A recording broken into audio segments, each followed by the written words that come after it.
बिस्मिल्लाहिर्रहमानिर्रहीम। अस्सलाम वालेकुम नाज़रीन, आप यूट्यूब चैनल देख रहे हैं। मैं इमरान खान। इमरान खान साहब की कॉल पर तहरीक इंसाफ आज के दिन में पूरी कोशिश करेगी कि इस एहतजाजी तहरीक को जो इस वक्त चल रही है उसे अरूज पे ले जा सके, या इस एहतजाजी तहरीक को आज के दिन में पूरी शिद्दत के साथ साबित कर सके। ये पाकिस्तान तहरीक इंसाफ ने करना। पंजाब में तो तहरीक इंसाफ ने अपनी बढ़तरी साबित कर दी है।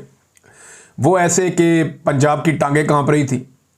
जिस तरह पंजाब हुकूमत परेशान है, जिस तरह इस्टेब्लिशमेंट परेशान है, जितने पंजाब में छापे मारे गए, जितनी चादर और चारदीवारी का तकद्दुस पामाल किया गया, अजीबोगरीब पुलिस हरकतें कर रही है। यानी एडवांस में मुकदमात भी दर्ज किए जा रहे हैं, लिस्टें बना बना के कारकुनों को गिरफ्तार किया जा रहा है। कई जगह पे दूसरी जमातों के कारकुन भी गलती से गिरफ्तार हो गए। वो फजल रहमान साहब की पार्टी के लोग धमकी दे रहे थे कि हमारे लोगों को ना छोड़ा तो हम ये कर देंगे और वो कर देंगे। बहरहाल वहाँ पंजाब में पाकिस्तान तहरीक इंसाफ ने एक मरतबा फिर अपनी बढ़तरी साबित की है और हुकूमत की बौखलाहट में ये बढ़तरी नज़र आ रही है। छापों में, गिरफ्तारियों में ये बढ़तरी नज़र आ रही है। चादर और चारदीवारी के तकद्दुस पामाल होने में ये बढ़तरी नज़र आ रही है। आईजी पंजाब ने 5 अगस्त से एक दिन पहले उनका एक तकरीब के अंदर खिताब आ रहा था। उसमें वो ये कह रहे थे, जनाब हमें कोई बुरा भला ना कहे, कोई गाली ना दे, कोई हमसे गलती होती है तो उसकी निशानदेही किया करें, हम उसको ठीक करते हैं। फोर्सेस जो हैं वो रात को जागती हैं आपके लिए। तो जनाब ये फोर्सेस जो रात को जाग के आजकल कर रही हैं ना, इनको सुला दें, बड़ी मेहरबानी है जी साहब। ये रात को जागते हैं तो चादर और चारदीवारी का तकद्दुस पामाल करते हैं, छोटे बच्चों को खौफजदा करते हैं, ख़वातीन को रुलाते हैं, ये लोगों के घरों के ऊपर जाकर अटैक करते हैं, बदतमीज़ी करते हैं, बेहूदगी करते हैं। वो सारी हरकतें करते हैं जिनकी आइन में और कानून में कोई गुंजाइश नहीं है। यानी कोई कानून दुनिया का इस बात की इजाज़त नहीं देता जो पाकिस्तान की सिक्योरिटी फोर्सेज या ख़ास तौर पर जो पंजाब पुलिस है वो अपने शहरियों के साथ जो कर रही है, जिनके पैसों से तनख्वाह लेते हैं, जिनके टैक्स में से पैसों से, उन्हीं के घरों के ऊपर जाके धावा बोलते हैं, हमला करते हैं। रोती हुई ख़वातीन की आवाज़ें रोज़ाना वीडियोस के अंदर आती हैं, बिलखते हुए बच्चों की आवाज़ें, और ये नफ़रत मुंतकिल हो रही है। ये अगली नस्ल में ये नफ़रत मुंतकिल हो रही है। अब सिक्योरिटी फोर्सेज चाहे वो कोई भी है, किसी भी लेवल पर काम करती हैं, पाकिस्तानी उनसे प्यार नहीं करते। और जो आने वाला टाइम है, आने वाली नस्लें हैं, वो तो ऐसा दिखाता है कि बाकायदा नफ़रत करेंगी, जो नफ़रत उनके दिलों के अंदर बिठाई जा रही है। अब नाज़रीन, असल इम्तिहान जो है वो, यानी पंजाब ने तो अपना इम्तिहान एक तरह से पास किया ना। इतनी फस्ताई है, जबरनामा हुकूमत है, फिर हुकूमत भी एक पागल किस्म की हुकूमत है। वहाँ पे एक टोला बैठा हुआ है जो दिमागी मरीज़ है, उन्हें टिकटॉक के अलावा समझ ही कुछ नहीं आती, अपनी ज़ात से बाहर वो देख ही नहीं सकते। वो हर एक के साथ मार धाड़ कर रहे हैं। अजीबोगरीबी जो है वो पंजाब के अंदर एक फ़िल्म चल रही है, एक हुकूमत नहीं चल रही, और वो लोग जबर, फस्तायत, जुल्म की सारी हदें पार करना चाहते हैं और करते चले जा रहे हैं। लेकिन असल इम्तिहान जो है वो गंडापुर का और जुनैद अकबर का आज के दिन में, कि वो कितना बड़ा कर सकते हैं और कितनी आवाम को बाहर निकाल सकते हैं, कितना बंदा बाहर लेकर आ सकते हैं। अगर लोग खुद से बाहर निकल आते हैं तो ये एक अलग बात है। जैसा कि इमरान खान साहब की हुकूमत गिराने के अगले दिन पाकिस्तानी बाहर आ गए थे, जैसा कि 8 फरवरी 2024 को पाकिस्तानी खुद निकल कर बाहर आ गए थे। तो ये पाकिस्तान तहरीक इंसाफ के अंदर एक सरप्राइजिंग एलिमेंट तो हमेशा रहता है कि पब्लिक अचानक से बाहर आ सकती है अपनी मर्जी से। और इसके बावजूद पंजाब में हमने देखा कि इमरान खान का खौफ है, पाकिस्तान तहरीक इंसाफ का खौफ है, लेकिन खैबर पख्तूनख्वा में जो हुकूमत है उसे किसी का खौफ भी नहीं है। और वहाँ पर जो आवाम है वो निकल भी सकती है, उनके ऊपर कोई जुल्म, जबर और कोई ऐसी चीज़ नहीं हो रही। अच्छा, एहतजाज की वजह क्या है, ज़रा इसको ये समझे ना। बहुत सारे लोग जो हुकूमती साइड पे हैं वो ये कहते हैं जी इस एहतजाज का रीज़न क्या है, वजह क्या है। मैं चंद चीज़ें आपके सामने रखता हूँ, आप खुद फैसला कीजिएगा कि क्या ये सारा कुछ हुआ या नहीं हुआ जिसकी बुनियाद पे ये एहतजाज हो रहा है।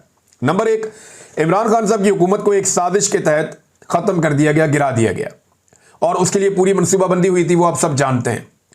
नंबर 2, अवामी रद्द अमल को ताकत से कुचल दिया गया, क्योंकि जब अवाम ने कहा कि ये हुकूमत गलत गिराई है, उनका रद्द अमल आया तो उसे ताकत से कुचला गया। इंसानी हकूक़ की बदतरीन पामालियाँ की गई, लोगों को आंसू गैस से मारा गया।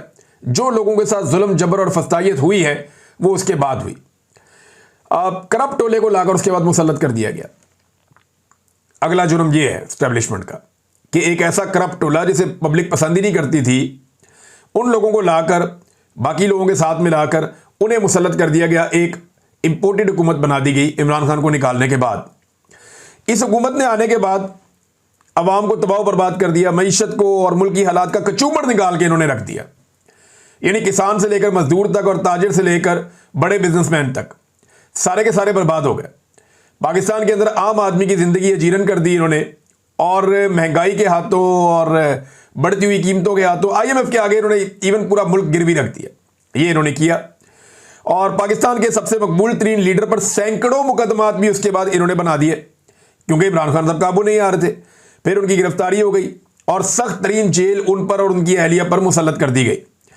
उसके बाद 8 फरवरी 2024 का इलेक्शन होता है और अवामी शऊर और मैंडेट की बदतरीन तौहीन उसमें की गई। यानी लोगों ने वोट डाला किसी और को, 17 सीटों वालों को लाके इक्तदार में बैठा दिया।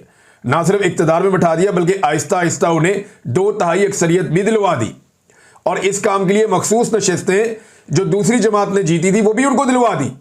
माले गनीमत दे देकर, सीटें छीन छीन कर एक एक करके उन्हें 2/3 अक्सरियत भी पाकिस्तान की एस्टेब्लिशमेंट ने दिलवा दी। अगला जुर्म ये किया, और उससे अगला जुर्म ये है कि उन्हें बैठाने के बाद उनके जरिए से आइन का हुलिया बिगाड़ दिया। फिर उसके बाद मीडिया को, अदलिया को और पार्लिमान को, यानी इन समेत हर चीज को पाकिस्तान में हर चीज पे कब्जा कर लिया गया। यानी मीडिया पे आज कब्जा किसका? एस्टेब्लिशमेंट का। अदलिया पे कब्जा किसका? एस्टेब्लिशमेंट का। पार्लिमान पे कब्जा किसका? एस्टेब्लिशमेंट का। पूरी कैबिनेट जो है वो एस्टेब्लिशमेंट की मर्जी से काम करती है। पाकिस्तान में सिविलियन बालादस्ती को खत्म कर दिया गया। उसके बाद आज तमाम फैसले पाकिस्तान की एस्टेब्लिशमेंट करती है, और जो पाकिस्तान की इस वक्त के सियासतदान है जो हुकूमत में है वो बड़े फख्र से कहते हैं कि हम एक हाइब्रिड निज़ाम चला रहे हैं, एक दोगला निज़ाम चला रहे हैं, जिसमें हम सिर्फ सामने बैठे हुए, स्टेडिंग पे कोई और है, हुकूमत कोई और चला रहा है, मुल्क कोई और चला रहा है, हम तो बिल्कुल बिला वजह ही बैठे हुए। हमारी सिर्फ शक्लें आप देख रहे हैं, हमारी कोई औकात नहीं है। अपने मुंह से बताते हैं कि मोहसिन नकवी साहब की बड़ी मेहरबानी है कि वो वजीर आजम नहीं बन गए, वो चाहते तो हमसे वोट लेकर वजीर आजम भी बन सकते थे। लिहाजा ये इनकी औकात कोई नहीं है, अपने मुंह से कहते हैं कि मुल्क में सिविलियन बालादस्ती खत्म हो गई है। खवातीन और बच्चों पर मुजालिम ढाए गए। इससे पहले ये चीज़ें हमने ऐसे होती हुई नहीं देखी, लेकिन बदतरीन मजालिम खवातीन पर और बच्चों तक पे ढाए गए हैं। बच्चों को गिरफ्तार किया गया, बार बार किया गया। खवातीन को गिरफ्तार किया गया, उनकी बेहुरमती की गई, उन्हें परेशान किया गया, सड़कों पे घसीटा गया, ये भी इनका जुर्म है। फिर इंसानों को गोलियां मारकर कत्ल किया गया, और एक मरतबा नहीं कई मरतबा किया गया। 9 मई को हुआ, 26 नवंबर को हुआ, और लगातार ये सिलसिला होता जा रहा है। खैबर पख्तूनख्वा में अक्सर लोग एहतजाज के लिए निकलते हैं, सीधी गोली चलती है, लोग शहीद हो जाते हैं। बलूचिस्तान में ऐसे वाकयात हुए हैं, तो ये अफसोसनाक वाकयात भी हो रहे हैं। फिर ये जो रजीम बना, इसमें ड्रोन हमले नहीं रोके गए, बल्कि ड्रोन हमले किए गए, शिद्दत के साथ किए गए, और दहशतगर्दी को नहीं रोका जा सका। दहशतगर्दी में लगातार इजाफा हुआ है। पाकिस्तान की खारजा पॉलिसी को बैरूनी इशारों का मोहताज बना दिया गया है। आज जो अमेरिका कहता है वही हम करते हैं, जैसा हुक्म आता है वैसा ही हम करते हैं। आज आप पाकिस्तान में अपनी मर्जी से इसराइल के खिलाफ एहतजाज नहीं कर सकते। आज आप पाकिस्तान में फलस्तीनियों के हक में आप एहतजाज नहीं कर सकते, आवाज नहीं उठा सकते। एक और चीज जो की गई पाकिस्तान के साथ, जो एक बहुत बड़ी ज्यादती है, पाकिस्तान के अवाम का इदारों और रियासत पर से एतमाद खत्म कर दिया गया। एक बददिली पैदा कर दी गई। बड़ी तादाद में लोग पाकिस्तान छोड़ छोड़कर चले गए, और आधे पाकिस्तानी लगभग इस वक्त गुर्बत की लकीर से नीचे जिंदगी गुजारने पर मजबूर है। ये इनके वो जराइम हैं जिनके खिलाफ पाकिस्तान में एहतजाज होने जा रहा है। इस एहतजाज में तमाम तबकात को, तमाम लोगों को खड़े होकर हिस्सा लेना चाहिए जो लोग इससे मुतासिर हैं। लेकिन देखना यह कि पाकिस्तानी कब निकलते हैं, क्योंकि एस्टेब्लिशमेंट के खिलाफ निकलने का फैसला पाकिस्तानी जब करेंगे तब पाकिस्तान की सूरत हाल बदलेगी। उससे पहले तो कोई उम्मीद नहीं है। अब तक के लिए इतने, अपना ख्याल रखिएगा, अपने चैनल का भी। अल्लाह हाफ़िज़।